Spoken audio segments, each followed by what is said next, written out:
have you heard all of the chatter around the GLP-1 drugs and this recent promo of Oprah and Serena sharing their process and this wonderful presentation that Oprah did? It was really very informative. Talked about food chatter and obesity as a disease and this challenge of our environment. Let's talk about it. This is MC of Healthy by George. Please join me by subscribing, pushing that like button. I really want us to share in supporting one another for the healthiest version of who we are into our 80s and 90s. So, why is there this wonderful discussion around the GLP-1 drugs? And I think the key is that we're learning how they truly offer us a change in our ability to lose weight when we meet the barriers that happen to us. When we look at what the definition of obesity is as a disease, we recognize that it has a multifactorial component. It's our genetic, it's our behaviors, it's our environment. For me, I have an emotional component, I have a behavioral component, I have a genetic component, and I have an environmental component as well. I live in New York where there's kinds of food that you can get all 24/7. Heaven help us. You can get it delivered to you at any time of day or night. So, when we're talking about being overweight, the challenges are tremendous. And some have to do with hormones that we still don't understand, like leptin and ghrelin. And some of it has to do with genetics and the predisposition. And truthfully, I know from my family history, my father suffered from this food issue because he constantly seemed to be hungry, even though we've just eaten. And he had a challenging problem with being overweight. His sister had a problem with being overweight. And my grandmother on my father's side was challenged by having a weight issue. And I don't think my grandfather, my Jiddi, if you're Lebanese, he really wasn't a thin guy either. On my mother's side, there does seem to be a thinness that's natural. My mother's always been someone who can eat whatever it is she wants and doesn't gain any weight. And that's something that's never been my issue. When I think about the challenges I faced as a young girl, I think there are so many people out there who have had challenges that started at very young ages. One young lady talked about 4 years old. Mine was at the age of 10. Another person talked about Oprah's nephew, it's Stedman's, and he talked about the challenges of being so embarrassed and so shamed of being someone who had food hidden under his bed. And I really want to talk about that a little bit because food chatter and food noise, I don't think I realized that I suffered from this until I started taking Manjaro 2.5 years ago. Literally, as Oprah described, and I thought it was just a freak thing I was experiencing, but her description of suddenly that food chatter in your mind, it suddenly is turned off. It was a constant thought process about where's the food I can eat, where's the food I shouldn't eat, what should I eat for breakfast, am I hungry, should I eat, should I drink? It was nonstop and exhausting. When I was younger, there was always people looking at me, especially my family, who would watch what I ate. So I became someone who ate secretly. I really understood what Sedman's nephew was sharing, that you know what? You hid the food, you craved it, and you felt so abnormal because you weren't supposed to have the birthday cake at the party because you're the one that has a weight problem. You're the person who needs to have the smallest portion because you're the one with the weight problem. And going to the doctors wasn't any better. You're the one going to the doctors because you have a weight problem and no one believes what you're saying about what you eat. I never felt believed by my doctors until recently. When I look back and see how Oprah shares so openly, I love it because it truly validates if you've had a weight problem all your life or struggled with getting to a certain weight loss and then you can't move. Oprah talked about having a weight loss of 11 and then 201 or 211. I would get down to 240, 239. Nothing I did caused my weight to go down. I feel like I'm at a new set point. I've gone up on the dose, and I feel more encouraged after watching this on going up on the dose than I did before. Because it's very hard to change our thinking after so many years of constantly having the food chatter, our social dynamic about what we should eat and how we should look, if we weight person or a plus size person. You just felt like it was such a social dynamic to always be the heaviest person in the room, no matter what group you were in. And that was me. If I was with our performing group, I was the heaviest person. If I was with a group of comics, I was the heaviest person. If I was a group of friends, I was the heaviest person. So it really becomes a challenging perspective not to judge yourself so immensely.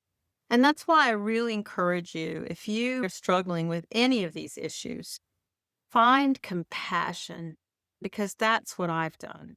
I have put compassion at the top of my list because the more and more I read about how complex obesity and the disease of obesity is, it is truly so challenging. And it takes for us not just taking a GLP-1 drug, it takes a multifactorial approach that we use too.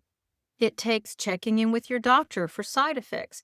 It takes understanding what foods that you crave or that you find are making your stomach upset.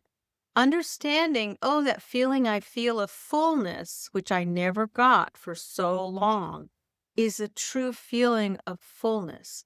So it is complex. And that's why if you have tried a GLP-1 drug and thrown in the towel and you're still struggling, I really encourage you to, now that the pill is out, and there are other medications coming. Maybe the medications available now are the answer for some people, but maybe the ones in the future that are coming.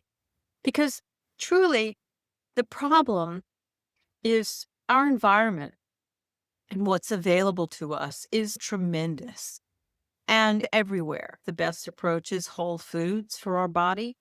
Yet sometimes our schedules don't allow for it, or we just don't have time, so we have to take shortcuts.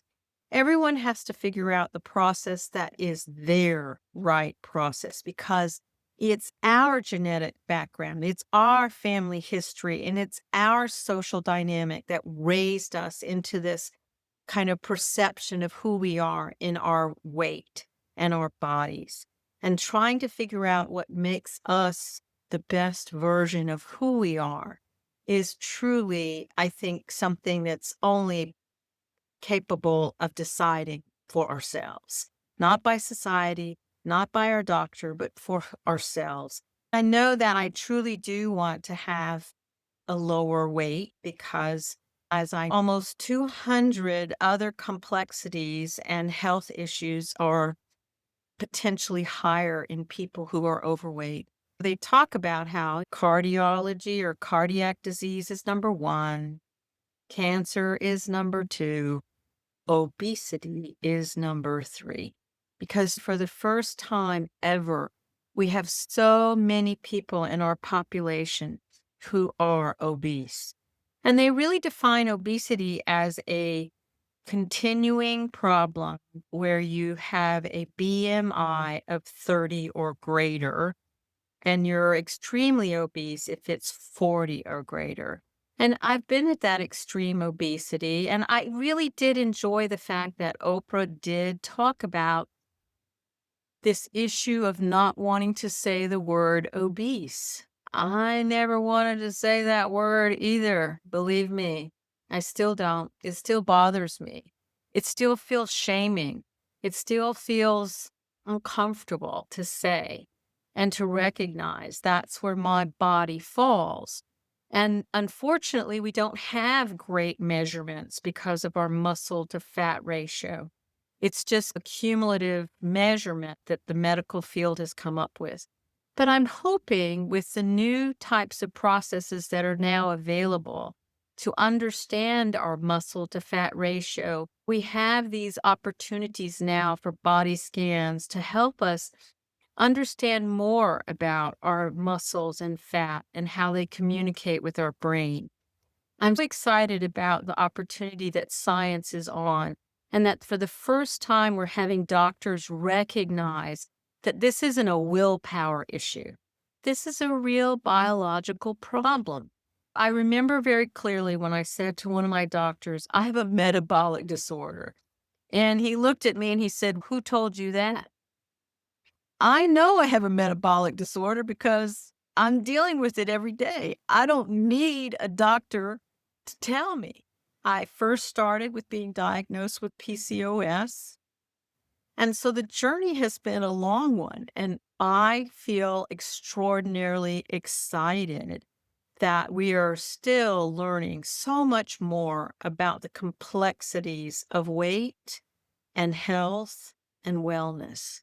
And I hope you are learning too, because that's really my goal here.